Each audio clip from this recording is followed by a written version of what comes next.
I'll just take a word out of your eloquent starting. Is that the right way? And the last word, government. In terms of, you mentioned about HIV, I mean, and the similarity in the way they spread.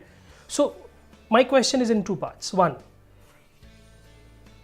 government has put in tremendous effort in trying to curb HIV, and there are proof that the incidence has gone down.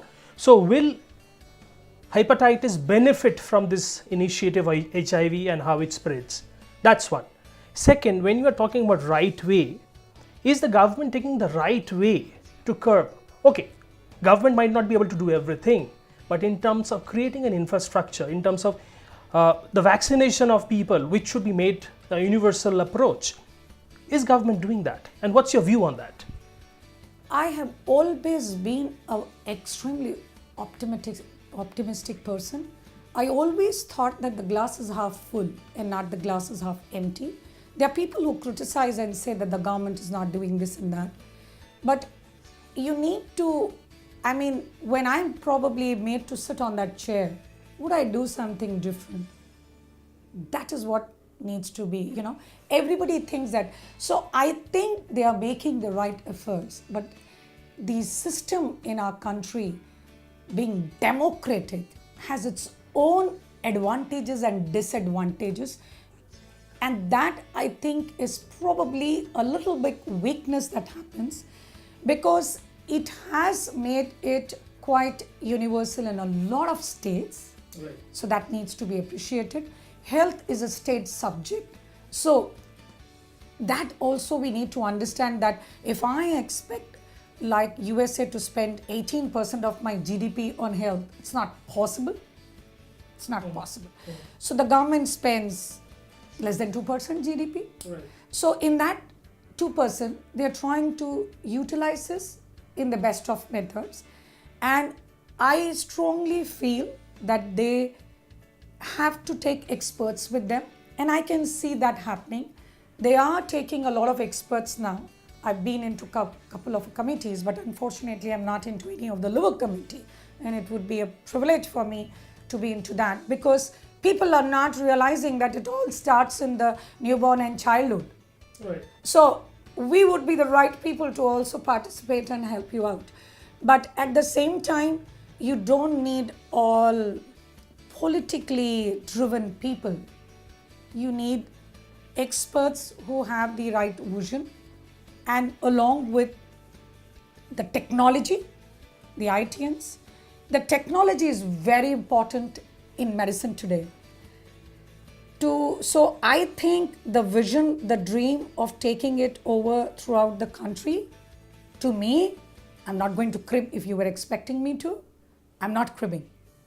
I think the technology that India has, it will definitely do it. And what advantage can I take? Now, since HIV centers are everywhere, let's use it judiciously, use the right money in there. Right. So the same HIV centers, the same, you know, the PICs and all the Anganwadi workers and health workers just need to be a little updated.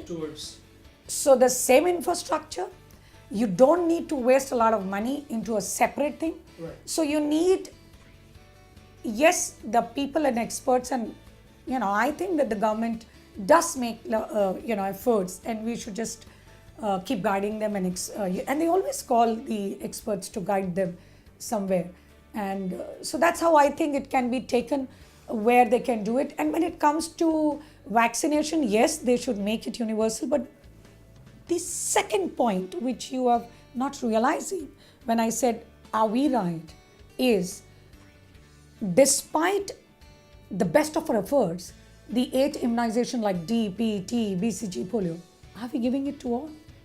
What is the vaccination coverage? The vaccination coverage is still at the best 60%. Right. So what I'm trying to say is, it's we, not he, not you. Somebody else will not come and do it for me. It's we. So all of us need to see how I can contribute, how we can contribute. And instead of just, talking unhealthy of some of the experts who, take away the money, the government gives the money, but the money doesn't percolate. There are a lot of people who take, But I think things are improving. Look it up in a positive manner. Thanks to the media, what things were 15 years, 10 years down the line, now people, I mean, there is corruption, I know there is corruption everywhere. But it's improving. And I'm sure things would change. You know, I'm very positive about things. So that's how I look at it. And because they have to use the infrastructure, you know, the money judiciously. So that's how, because diabetes, you know, is a major health problem. So they are spending a lot of money into that and the cardiac issues. Now, everybody thinks my disease is most important. To me, I always say, when you love somebody, in Hindi you say mere jigar ka tukda, you never say mere dil ka tukda. So I argue with the cardiologist in saying, oh, my liver is more important than you. You know, that the argument can go on between jigar and dil. But it's like, when you are unwell, you need your heart as much as you need your liver. Ma'am, So it's that way. Your specialty area is liver for sure, but kids. Yes. So yes. from that point of view, how do you see understanding of parents? How do you see the infrastructure related to kids preventing it from the very start? You know, it's nobody's really asked that question, and I'm very happy you asked. When I do my clinic in a place like, you know, Gurgaon, Medanta, and I do it in defense colonies, so I look into the south, and you know, and and before that I was working in a, you know, a old hospital where I had clientele where we used to do a lot of service to the poor too. So I've kept this tag where I like, and why do I like to work for them? Because I feel that they are those innocent people who need to be informed. You know, I thought that they need my services as much. But you'll be surprised when I am working with the rich people too. They don't have the knowledge, they have the money.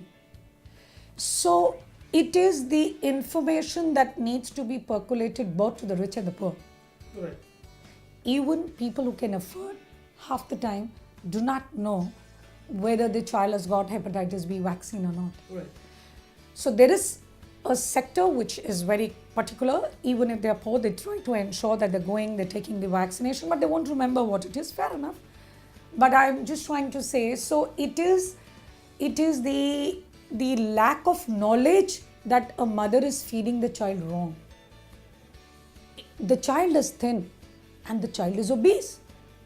So same day, I'm seeing 35% of obese children and 20% who are thin and who are coming to me.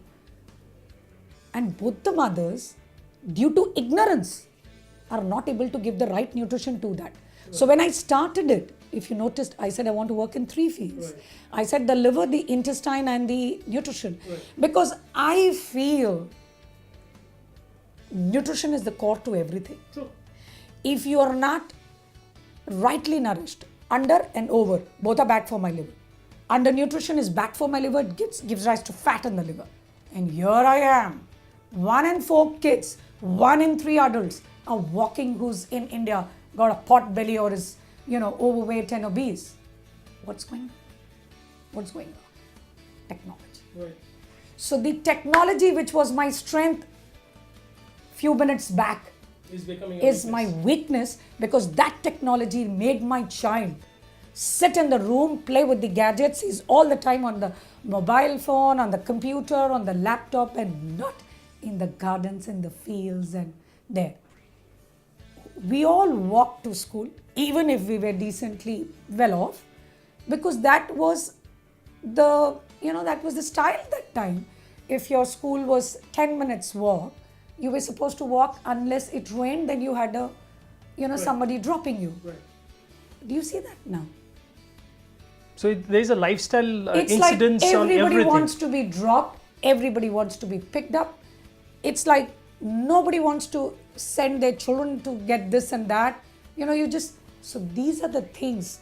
So both the rich and the poor are equally ignorant, and I need to work in both the fields. So what did I start?